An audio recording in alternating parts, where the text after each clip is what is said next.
டிஃபனுக்கு தொட்டுக்க என்ன சைட் டிஷ் பண்றதுன்னு யோசிக்கிறீங்களா? அப்ப திருநெல்வேலி ஸ்பெஷல் வெங்காய தக்காளி குட்ஸ். தேங்காய் அரைச்சு இந்த மாதிரி செஞ்சு பாருங்க, சூப்பரா இருக்கும். 1/2 டேபிள் ஸ்பூன் தனியா, 1 டீஸ்பூன் கடலைப்பருப்பு, 1/2 டீஸ்பூன் சீரகம், 1/2 டீஸ்பூன் சோம்பு, 4 மிளகு, 3 வரமிளகா.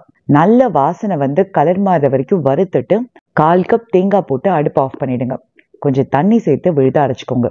1 டேபிள் ஸ்பூன் நல்லெண்ணெய் சூடானோடனே 1/2 டீஸ்பூன் கடுகு பொரிய விட்டுட்டு கறிவேப்பிலை, பச்சை மிளகா வறுத்துட்டு தாராள பெருங்காயம், 15 சின்ன வெங்காயம், 1/4 கப் பெரிய வெங்காயம் நல்லா வதக்கிட்டு 2 பெரிய தக்காளி சேர்த்து 1 மினிட்க்கு வதக்கிட்டு தாராளமா 1 டீஸ்பூன் உப்பு, 1/8 டீஸ்பூன் மஞ்சள் பொடி, 1/2 டீஸ்பூன் காரப்பொடி. தக்காளி மசீர வரைக்கும் வறுத்துட்டு 1/2 கப் புளி தண்ணி சேர்த்து நல்ல கொதி வந்தோடனே 1/4 கப் பைத்தம்பருப்பை வேக வச்சு ஆட் பண்ணியிருக்கேன். அரைச்ச விழுது 1/2 கப் தண்ணி.